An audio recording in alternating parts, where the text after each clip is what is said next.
বাংলাদেশের জন্য এই বছরটি যেন সব দিক থেকেই বেশ কঠিন হয়ে উঠেছে।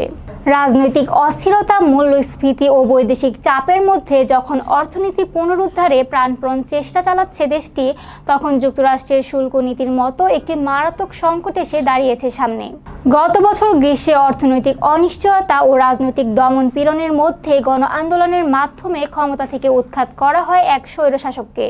এরপর অন্তর্বর্তী সরকার দায়িত্ব গ্রহণ করে দেশের অর্থনীতি পুনরুদ্ধারের কাজ শুরু করে। কিন্তু এক মাস আগে যুক্তরাষ্ট্র বাংলাদেশের রপ্তানি পণ্যের উপর 37% শুল্ক আরোপের ঘোষণা দেয়। বাংলাদেশের জন্য এটি ছিল এক দুঃসংবাদ, কারণ দেশটি আমদানিকৃত জ্বালানি, খাদ্য ও অন্যান্য প্রয়োজনীয় পণ্যের খরচ মেটাতে প্রধানত রপ্তানি আয়ের উপর নির্ভরশীল। এই শুল্ক ঘোষণার পর বিশ্বজুড়ে সমালোচনার মুখে পড়েন যুক্তরাষ্ট্রের প্রেসিডেন্ট ডোনাল্ড ট্রাম্প। ফলে আপাতত তিনি বাংলাদেশের মতো কয়েকটি দেশের ওপর থেকে শুল্ক স্থগিত করেন। তবে এই স্থগিতাদেশ যে অস্থায়ী তা বেশ স্পষ্ট। এমন অনিশ্চয়তা তৈরি করেছে দুশ্চিন্তা, বিশেষ করে বাংলাদেশের পোশাক শিল্পে কর্মরত প্রায় 40 লাখ শ্রমিকের মধ্যে। চলুন জানা যাক এই বাস্তবতা খুব কাছ থেকে অনুভব করছেন মুর্শিদা আক্তার নামের এক 25 বছর বয়সী নারী, যিনি গত 5 বছর ধরে সেলাই শ্রমিক হিসেবে কাজ করছেন। সাভারের একটি পোশাক কারখানায় সম্প্রতি কাজ শুরু করেছেন তিনি। প্রতি মাসে প্রায় $156 আয় করছেন, যা আগের তুলনায় কিছুটা বেশি হলেও অর্ডার কমে যাওয়ার আশঙ্কায় উদ্বিগ্ন তিনি।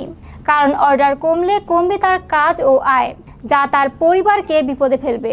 বাংলাদেশ একটি ঘনবসতিপূর্ণ দক্ষিণ এশীয় দেশ। স্বাধীনতা অর্জনের পর প্রথম দিকে অর্থনৈতিকভাবে পিছিয়ে পড়লেও 1980-এর দশকে তৈরি পোশাক শিল্পের উত্থান দেশটির অর্থনীতিতে গতি আনে। নারী শ্রমিকদের অংশগ্রহণ এই খাতকে আরও গতিশীল করে তোলে। বর্তমানে দেশের রপ্তানির প্রায় 85% আসে তৈরি পোশাক খাত থেকে, যার বড় একটি অংশ যায় যুক্তরাষ্ট্রে। কিন্তু মার্কিন প্রেসিডেন্ট ট্রাম্প যখন চীনা পণ্যের ওপর 145% শুল্ক আরোপ করেন এবং বিশ্বের অন্যান্য দেশের জন্য 10% হারে শুল্ক রাখেন, তখন বাংলাদেশও এই নীতির আওতায় পড়ে। যদিও আপাতত 37% শুল্ক স্থগিত রয়েছে, তবে ভবিষ্যতে অন্তত 10% শুল্ক কার্যকর হওয়া অনেকটাই নিশ্চিত। এই 10% শুল্ক পোশাক রপ্তানির লাভজনকতা হ্রাস করবে। বিশেষ করে ভারতের মতো প্রতিযোগী দেশগুলোর সঙ্গে টিকে থাকা কঠিন হবে। এই পরিস্থিতি মোকাবেলায় বাংলাদেশের অন্তর্বর্তী সরকারের প্রধান উপদেষ্টা ডক্টর মোহাম্মদ ইউনূস প্রেসিডেন্ট ট্রাম্পকে একটি চিঠি লেখেন। তিনি অনুরোধ জানান 90 দিনের জন্য শুল্ক স্থগিত রাখ এবং পাল্টা প্রতিশ্রুতি দেন বাংলাদেশ আরও বেশি মার্কিন তুলা, গম ও সয়াবিন আমদানি করবে। এই উদ্যোগ দুই দেশের মধ্যে $6 বিলিয়ন বাণিজ্য ভারসাম্য হ্রাসের সহায়তা করবে বলে আশা করা যায়। তবে বিষয়টি এত সরল নয়। ঢাকা বিশ্ববিদ্যালয়ের অর্থনীতিবিদ রাসেল আল মাহমুদ তিতুমির এই শুল্ক নীতিকে ক্ষমতার বাজে চর্চা বলে মন্তব্য করেছেন। তিনি বলেন, দীর্ঘ কয়েক দশকের ঈর্ষণীয় প্রবৃদ্ধির পর যখন দেশটি মন্দার মুখে পড়েছে এবং এক প্রকার ঝুঁকিপূর্ণ অবস্থায় রয়েছে, ঠিক তখনই এই হুমকি এসেছে। 2024 সালের মূল্যস্ফীতি এবং রাজনৈতিক অনিশ্চয়তা শেখ হাসিনা সরকারের পতনের পথ তৈরি করে দেয়। সেই পতনের পর এখন গণতন্ত্র পুনরুদ্ধারের সংগ্রামে রয়েছে বাংলাদেশ। রাজনৈতিক পরিবর্তন পশ্চিমা গণতন্ত্রপন্থীদের জন্য আশার বার্তা হলেও প্রতিবেশী ভারত এই পরিবর্তনে সন্তুষ্ট নয়। হাসিনার শাসনামলে ভারতের সঙ্গে সম্পর্ক ঘনিষ্ঠ ছিল।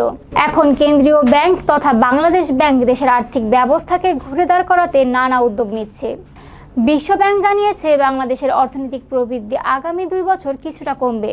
এর মধ্যে রয়েছে আরেকটি ভয়াবহ স্মৃতি, 2013 সালের রানা প্লাজা ধস, যেখানে 1100 এর বেশি শ্রমিক প্রাণ হারান। ওই ঘটনার পর পশ্চিমা ক্রেতারা বাংলাদেশের পোশাক খাত থেকে মুখ ফিরিয়ে নিয়েছিল। পরে নিরাপত্তা ও শ্রম পরিবেশ উন্নয়নের মাধ্যমে এই শিল্প ঘুরে দাঁড়ায়। এখন বাংলাদেশে 230টিরও বেশি LEED সার্টিফাইড পোশাক কারখানা রয়েছে, যা পৃথিবীর মধ্যে সর্বোচ্চ। এই অর্জন প্রমাণ করে বাংলাদেশ পরিবেশ বান্ধব এবং নিরাপদ পোশাক শিল্প গড়ে তুলতে সক্ষম হয়েছে। তবে ভবিষ্যতে 10% শুল্ক আরোপের সম্ভাবনাও বাংলাদেশের পোশাক খাতের উপর চাপ বৃদ্ধি করবে। ভবিষ্যতে নতুন অর্ডার আসা কমে যাবে, আর অর্ডার কমলে কারখানাগুলো আবার বন্ধ হওয়ার মুখে পড়বে। এই শঙ্কা মুর্শিদা আক্তারের মতো আরও লক্ষ শ্রমিকের জীবনে ভর করেছে। সব মিলিয়ে শুল্ক নীতির এই ধাক্কা কেবল অর্থনীতির নয়, মানুষের জীবনের ওপরও এক গভীর প্রভাব ফেলেছে। এখন সময় সংহতির, কূটনৈতিক তৎপরতার এবং কর্মপরিকল্পনার, যাতে করে বাংলাদেশের তৈরি পোশাক খাত আবারও ঘুরে দাঁড়াতে পারে। আমাদের আজকের আলোচনা এখানেই শেষ করছি। এমন আরও ভিডিও দেখার জন্য লাইক, শেয়ার এবং সাবস্ক্রাইব করে আমাদের সাথেই থাকুন। ধন্যবাদ।